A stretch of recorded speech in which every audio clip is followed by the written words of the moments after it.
afternoon, everyone. Thank you for joining us for this information session for the Columbia Climate School's Climate Impacts Uncovering Injustice in Disaster Preparedness and Recovery Pre-College Workshop. My name is Laurel Zamashihi, and I'm the program manager of the pre-college programs, professional learning programs, and K-12 offerings at the Columbia Climate School. And today I am joined by the instructors of this pre-college workshop, Josh DeVincenzo and Abby Meola from the National Center for Disaster Preparedness. So over the next 30 minutes, we're going to be sharing more information about this pre-college workshop for the fall and answer any questions that you may have. But I wanted to start with a little introduction to the Climate School in case this is your first time hearing about us or joining us for an information session. So the mission of the Climate School is to develop and inspire knowledge-based solutions and to educate future leaders for a just and prosperous society on a healthy planet. This is the first new school at Columbia in 25 years, so we're extremely excited about it. And the school is set up in a way that allows us to better connect, amplify, and advance new areas of climate inquiry, research, and impact across Columbia and beyond. So these educational opportunities at the Columbia Climate School will provide an interdisciplinary knowledge base for climate leaders across diverse interests and backgrounds.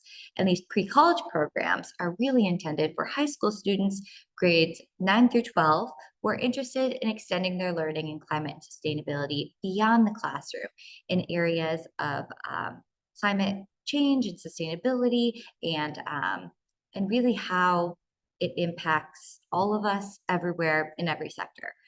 The pre-college programs are offered with the same level of rigor and quality as our degree programs, and they're all taught by Columbia faculty, researchers, practitioners, educators, and staff. These learning opportunities deliver high caliber online programs on a flexible schedule. So these programs, the format of them, they are 15 hours in length and they're offered in English. This particular program will be offered from October 28th through December 16th on Saturdays from 10 a.m. to 12 p.m. Unless otherwise specified, I think the last session is a little bit longer, except we will be also skipping November 25th for Thanksgiving week. So they run for 7 sessions. Zoom will be used throughout the entire workshop, and everything is recorded. So the participants will have access to the recordings and materials for up to 1 year after the workshop has ended. So no need to worry about missing a session. If you have other commitments, you will be able to catch up with recording and always have a chance to reach out to the instructors with any questions that you may have about the material that you missed. The beauty of these workshops is that they're outside of the classroom and there are no pressures of grades or homework required readings. So it's really a beautiful opportunity to learn for the sake of your interest and curiosity and for the sake of learning.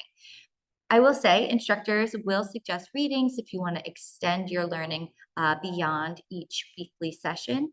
And there is a final project to apply your new knowledge and skills in a way that is actionable that you can implement perhaps in your own community or with your peers.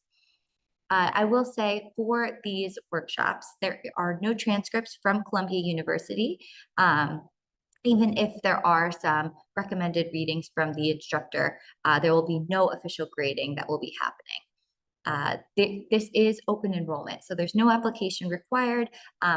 However, there is a cap on the workshop. So if you're interested in this workshop, I encourage you to apply sooner than later. And for your participation, all participants will receive a certificate of participation when the workshop wraps up. These are non-credit workshops, so you're not a student of Columbia University through the participation of this program, but you will become a part of our learning community. The workshop costs $1,599 for this academic year, 2023 and 2024, for both semesters. There are reduced rates available if you are a former participant of a workshop, if you are a child of a staff member or faculty member at Columbia, if you're a Columbia alumni, or if you attend a Title I school. So if you fall into any of these categories, please feel free to reach out to me for more information, and we can discuss how we can get the reduced rate ready for you to apply for the program. I'll put the email in the chat right after this. The deadline for this registration is 1 week before the workshop begins. The registration deadline for this particular pre-college workshop is October 20th. So now before we start and really get to hear why we're all here from Josh and Abby, I just want to go over a little bit of Zoom etiquette. So we really encourage any questions that you may have. So please use the Q&A box to ask Josh and Abby any questions. I'll be monitoring it and we'll be able to answer these questions at the end of the session. The chat box is disabled, you'll notice, and the raise your hand function is also disabled. So definitely use the Q&A. But if you have any questions related to the workshop logistics or schedule or anything about registration, please email me at learn@climate.columbia.edu, and I'll put that in the chat. All right, so without further ado, I want to introduce Josh and Abby and let them take it away. Awesome. Thank you so much, Laurel, for kind of the warm introduction, and thank you everyone for being here this afternoon. I am going to start by just sharing my screen, and then we're going to dive right into some of the background of the course. And as Laurel mentioned, if you have any questions, please feel free to leverage the Q&A. We do have some time allotted at the end, but we want to give you just as much information about the workshop as we can, and hopefully get some folks excited about potentially participating. And I'm fortunate enough to be co-teaching this course with my colleague Abby Meola, and this is going to really dive into climate impacts in a very nuanced way, where we're looking at it through a climate justice lens, specific to many of the disasters you might be seeing pretty regularly on the news, and trying to pick apart, what goes into this disaster timeline. What can we do better, from policy to programs that we design in our communities, to address some of these injustices that might occur across the disaster impacts. And we'll get into some details in a few moments. And as Laurel mentioned, we're from the National Center for Disaster Preparedness, one of the many centers here at Columbia Climate School.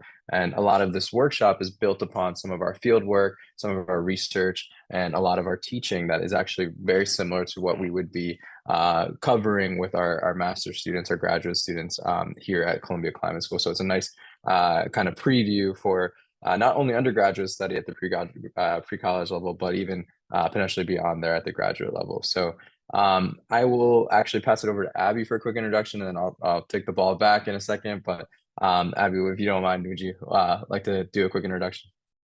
Yeah, thanks so much, Josh. Hi, everyone. My name is Abby Meola, and I am a curriculum developer on the team at the National Center for Disaster Preparedness, where I'm currently working on a national scale curriculum, the first ever climate curriculum for emergency management. So thinking a lot about how climate and disasters impact the way we kind of deal with the disasters in society. But actually, my background is kind of at the intersection of climate science and communications. So I've been working my whole career dealing with these two themes in conjunction. Part of the time at the climate school, but most recently in Kenya with the Red Cross, where I was working on forecasting flooding on Lake Victoria, and kind of the science components of that, but also the community justice components, and how we deal with the intersection of economics and recreation and how communities use spaces. So I'm really excited to be a part of this workshop and hopefully hear from some of you about your questions, and see you in the future for this course. Back to you, Josh. Excellent. Thank you, Abby. And yeah, it's going to be just such an excellent addition to the course. So this is actually a reboot of a course that we ran last year. And to have Abby's insights and expertise is going to be invaluable to kind of round out the workshop, as most of my background actually is more on the economic impact. So I really started at the climate school previously in the financial sector, bringing in some of that knowledge to look at the disaster landscape. And this is where over the past 5 years with the National Center for Disaster Preparedness, I've been able to look at kind of that impact on households, individuals, businesses, and look into how that has a multiplicative or extended effect on our communities. And one thing that we really pay a lot of attention into in this course is looking at that long-term recovery. So even after the disaster might lose kind of the media coverage, attention might be going to the next disaster, unfortunately, we look at what that means and how that characterizes the community years afterwards, and what we can do at all levels. So even thinking at that local level, your community level, to address some of the gaps that are left behind after a disaster. So I've been teaching in the pre-college capacity here at Columbia for probably over 3 years, and have worked and been privileged enough to work with extraordinary students from all around the world that bring with them to courses like this, projects that interest them, interest in several different directions. And I know Abby's going to talk about it a little bit later, of maybe different career paths, maybe majors that you can apply this knowledge. So really one of our main goals with this workshop is going to be developing a community where we can brainstorm ideas. As I mentioned, we approach this very much like we do with our graduate level courses that are very solutions heavy. This is going to be a course that combines the science, combines the theory, but also combines the practice with the ultimate aim of designing something that is feasible that you could actually begin working on or continue to research beyond the workshop. So really looking forward to this one, especially. As I was beginning to highlight, we have a couple objectives here, and it is astounding to see how much ground we can cover in 7 sessions, but we've done it before, and I'm hopeful we'll do it again.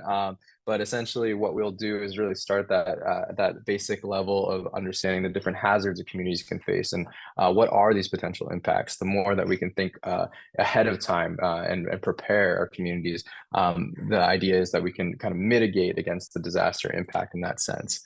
We're going to teach and work with students on how to design their own impact analysis to understand, what type of magnitude of disaster impact is going to be what that community needs to navigate for weeks, months, years, even sometimes decades. And this is not only communities in the United States. We'll workshop ideas from communities around the world and do a nice comparative of different models, different frameworks that we can use to have a global perspective on disaster impacts.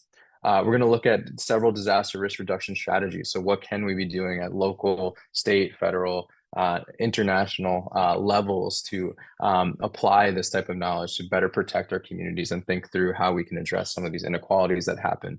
We're going to look at historical examples of disaster inequality. So this is by no means a new phenomena. This is something that is very well documented in the research, and we're going to look at some of the different case studies in which this has existed. We're going to tap into some of the newer technologies that's helping us day by day to run our analysis, to decide how we better prepare, but then also look at where certain communities might be most vulnerable or at risk of certain disasters and hazards. So you'll get even down to your local community. What are some of the hazards that maybe we're not talking enough about that we might need to in terms of preparing our community using technologies like geographic information systems?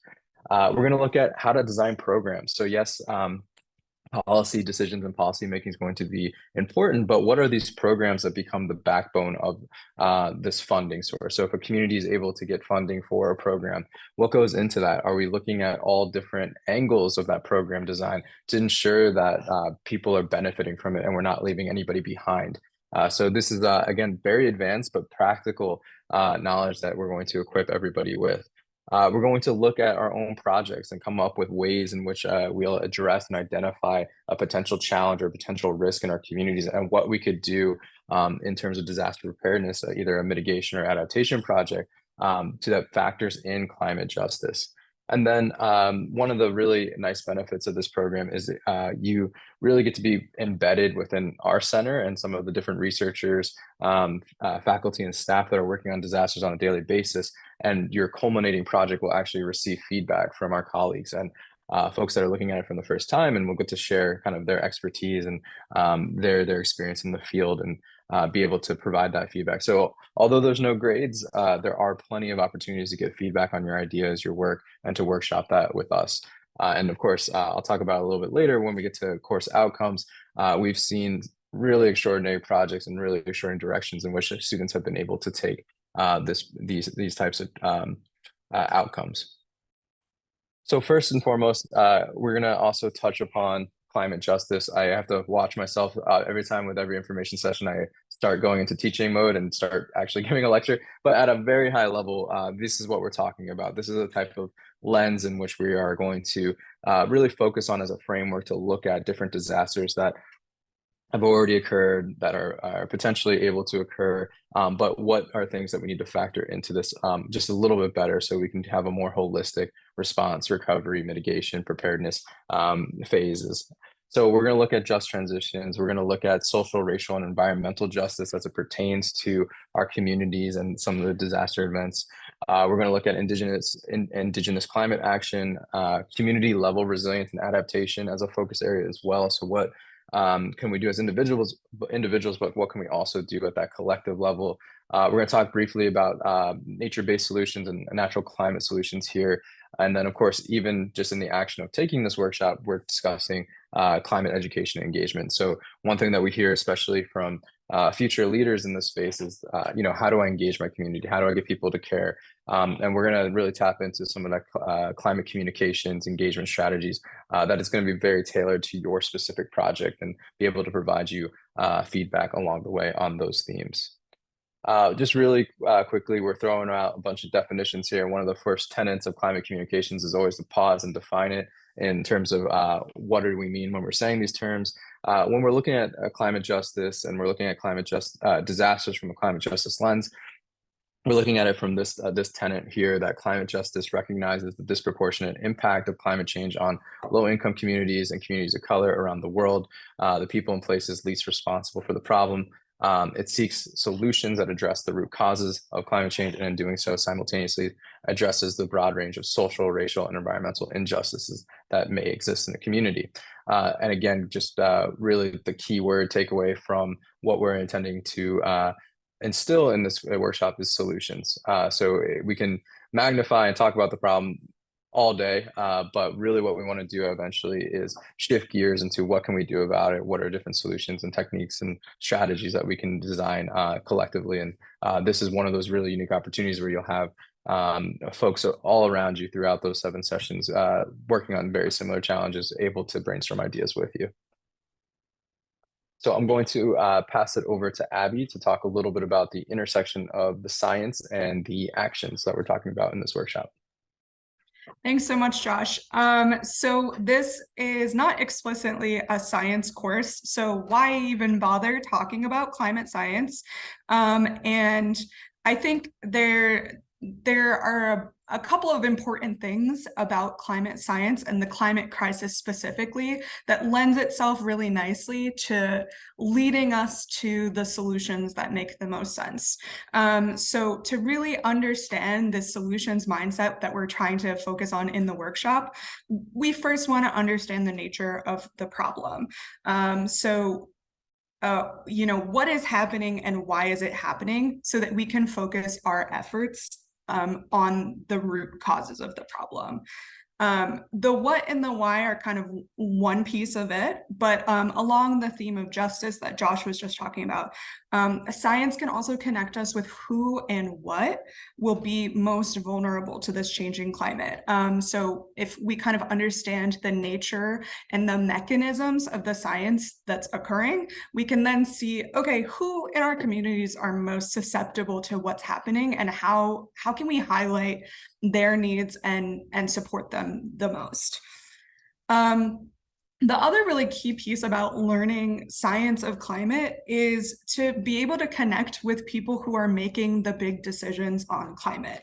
So I put this image on the screen that kind of shows us the Venn diagram that puts science and policymakers and practitioners, and we're looking for something in the middle of that. It's not always a perfect Venn diagram. Sometimes these people don't agree, and sometimes they don't have they're not all on the same page. So one thing that's really helpful in the education realm for us is to kind of figure out what are the common terms and what are the common goals that these people are working towards, so that then we can kind of insert ourselves and be change makers. So one of the phrases that I always hear that I really like is, science tells us what is, values tells us what ought, and advocacy tells us what should. So by kind of getting the baseline of the science that's happening around us, then we can think about what matters to us as individuals or to our community, and then we can advocate for what should happen then.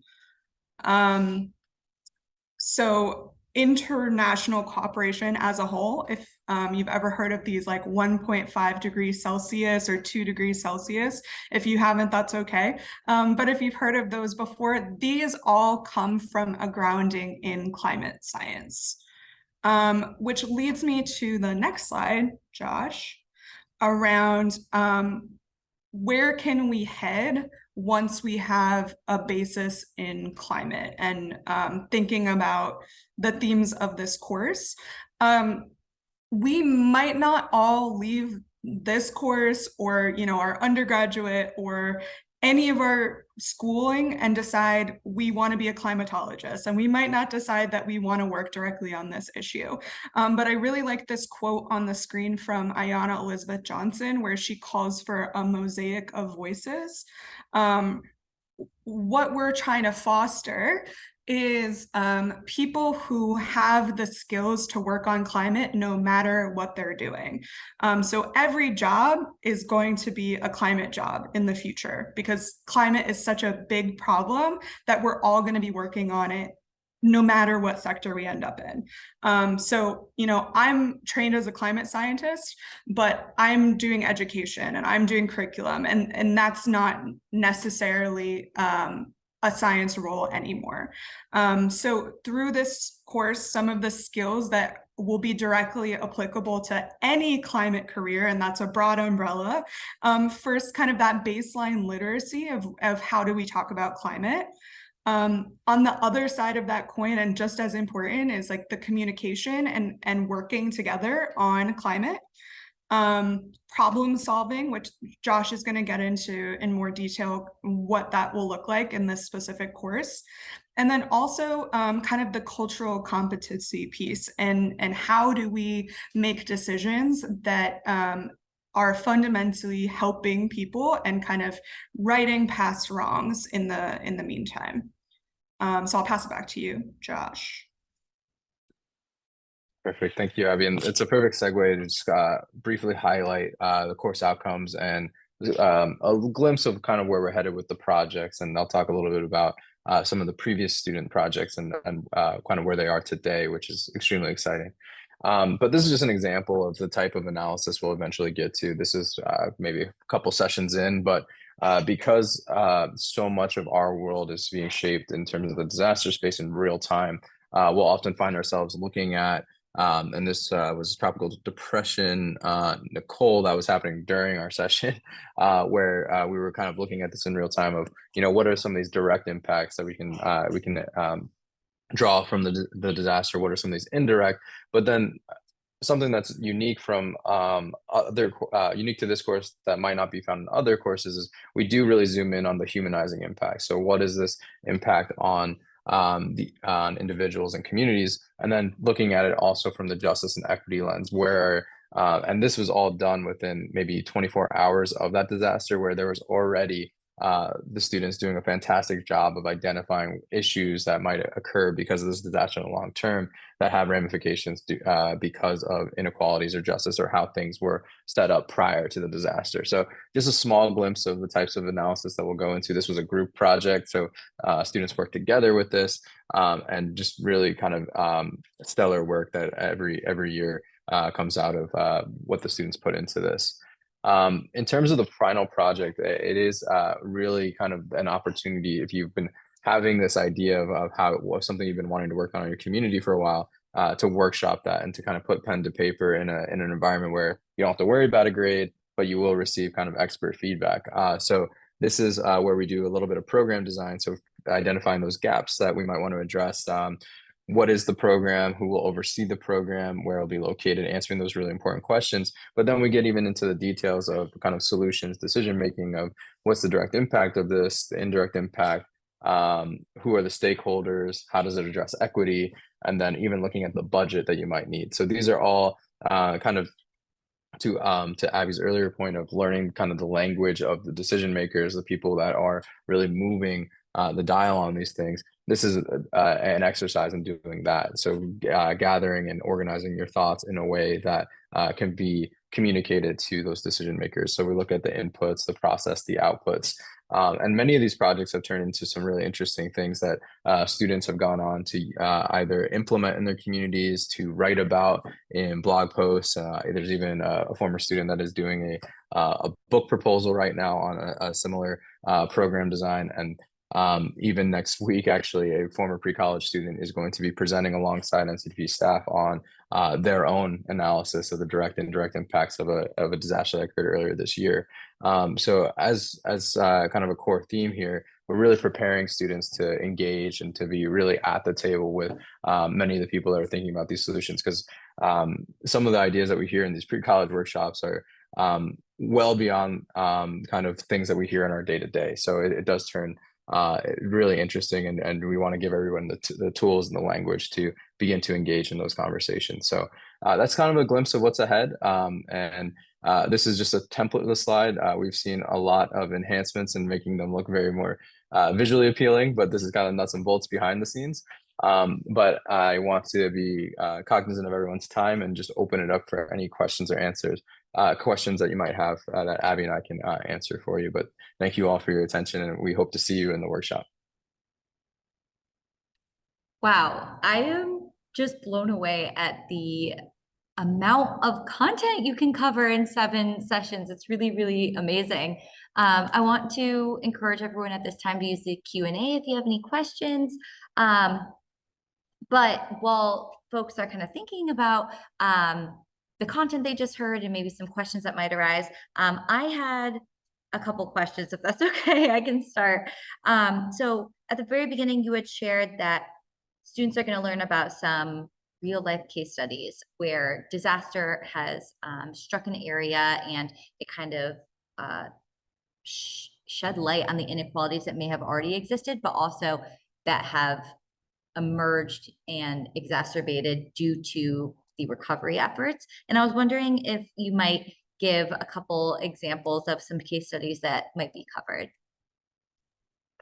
Yeah, typically before we start the course, we'd like to get to know all the participants and regions of the world that they might be from, and try to bring in some examples that might be closer to home. But we've workshopped anything from Puerto Rico and Hurricane Maria to Ohio and the train derailment last year as examples, but then also looking at Japan, Indonesia, and other countries around the world that provide other contexts. The one thing that we've been trying to do across all of our courses lately is to do this international comparative, because we don't want to have just the one message of disaster recovery, as each one now is incredibly nuanced. And something they say in our field is that no two disasters are the same. So we give each one kind of its own individual attention, but we do like to take account for the students' geography as well. It's just to think about the hazards that are important to them and some of the disasters that they might be familiar with. That's awesome. Yeah, I think it's great that, unfortunately, these disasters are happening everywhere. It's very likely that the students that are on the call right now may have experienced it in their lifetime. So relating it back to their own lived experience, I think is really powerful, especially when it comes to solutions that they can implement. And speaking of that, I just think it's phenomenal that you have students that are doing presentations with you, that are writing books. I mean, the products that they're creating from this workshop just being deployed and really driving change, it's phenomenal. Yeah, it's been a lot of fun. So after the workshop, is there an opportunity for students to continue to engage with NCDP? They have in a couple different ways. So there's students that have been interested in kind of continuing their projects and continuing their research, and been fortunate enough to mentor a couple young researchers and research projects that had a disaster focus or theme. A lot of students have asked for feedback or NCDP related interviews later on for their own kind of college applications and other coursework. So it has been really interesting to be able to stay engaged, and as much as we can with time allowment within NCDP schedules, we do try to support those projects beyond the workshop. Yep. Oh, sure. Yeah. That's really exciting. And Abby, I wanted to ask, do you mind repeating the quote that you said, "Science tells us what is," and I just loved it. Yeah, so science tells us what is, values tells us what ought, and advocacy tells us what should. Wow. Yeah, I love that. I think that really like wraps it up nicely. And I hadn't heard that before. Um, all right. Well, I don't see any questions. So it is 5 o'clock. Thank you everyone for joining us. I do want to mention that as a participant or attendee of this information session, you will be eligible for a discount if you do want to register for this workshop. So please email me and we can chat about how to register and join this workshop that's going to be happening very soon at learn@climate.columbia.edu. Just a reminder, the workshop registration closes on October 20th. So register sooner than later. And thank you, Josh and Abby. It's really great spending the last 30 minutes with you. Thank you, everybody. Really appreciate it. Take care. Thanks, everyone. Bye.